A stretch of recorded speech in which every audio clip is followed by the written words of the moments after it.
Полночь в этом районе всегда была особенно тихой. Не потому, что здесь было безопасно, наоборот. Старые дома, облупившаяся краска, фонари, мигающие, как уставшие глаза. Люди старались не выходить после 10 вечера, а если выходили, шли быстро, не оглядываясь. Анна сидела на полу, прижимая к груди младшую дочь.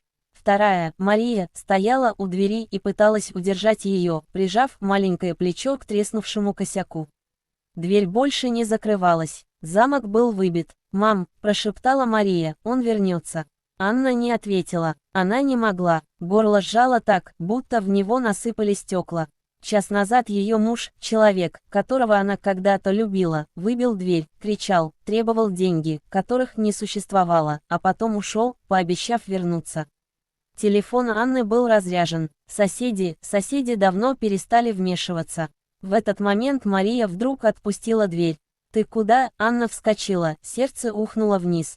«Я сейчас, мам, я быстро». «Нет», – Анна бросилась к ней, но девочка уже выскользнула в темный коридор подъезда.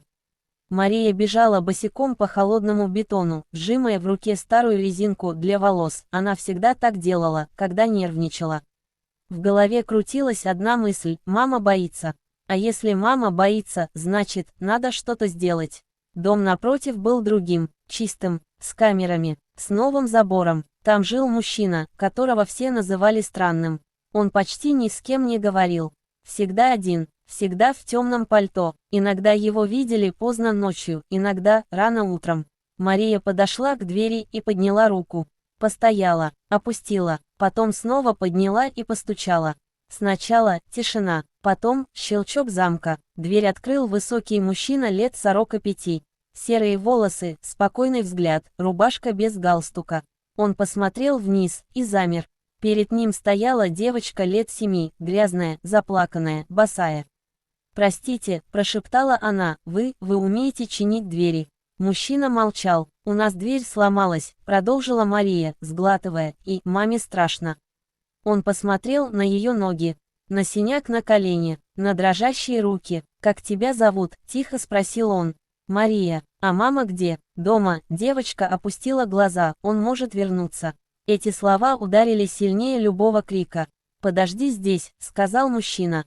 Он исчез в глубине дома, вернулся через минуту с курткой, ключами и телефоном. «Пойдем, Мария». «Правда?» «Да, я рядом». Когда они подошли к старому дому, свет в квартире Анны был выключен. Она сидела на полу, прижимая младшую дочь, и уже почти не дышала от ужаса. И вдруг, шаги в подъезде.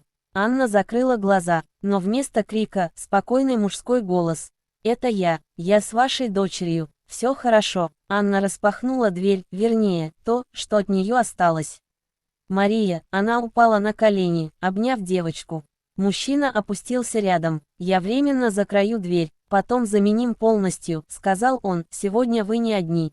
Он работал молча, уверенно, как человек, привыкший решать проблемы, а не обсуждать их. «Почему вы?» — Анна не могла закончить фразу. «Потому что ребенок попросил», — ответил он. Через полчаса дверь держалась. Не идеально, но надежно. «Как вас зовут?» — спросила Анна.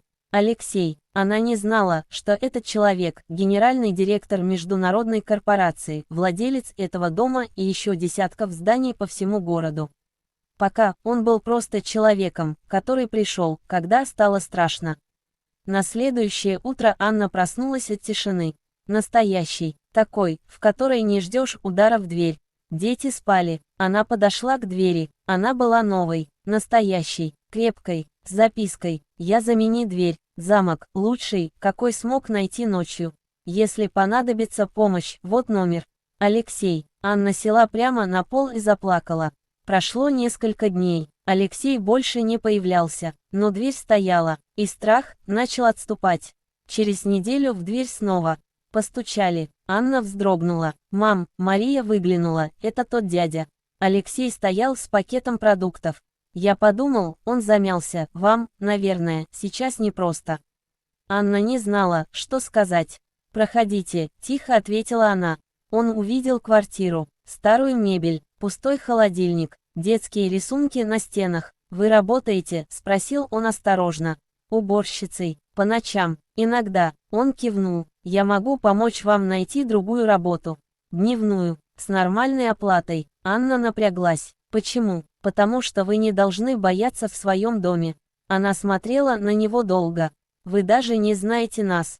Я знаю достаточно, ответил он, вы защищаете детей. Это многое говорит. Через месяц Анна работала администратором в одном из офисов компании Алексея, не зная, что он ее владелец. Он специально попросил не говорить. Дети пошли в кружки, Мария перестала вздрагивать от каждого звука. Однажды вечером Анна увидела по телевизору новости. Сегодня генеральный директор компании Нартгрупп Алексей Волков. Она медленно опустилась на диван. «Мам», Мария посмотрела на экран, «это же наш дядя». Анна улыбнулась сквозь слезы. В тот вечер она набрала номер с записки. «Алексей, почему вы не сказали?» «Потому что это было неважно», — ответил он, «важно было, чтобы вы перестали бояться. Вы изменили нашу жизнь». «Нет, Анна», — мягко сказал он, «это вы сделали первый шаг. Я просто открыл дверь». Через год Мария написала сочинение в школе. «Если бы я не постучала той ночью, я бы никогда не узнала, что добрые люди существуют. Иногда они живут совсем рядом. Просто нужно не бояться попросить». И в той квартире больше никогда не было страха.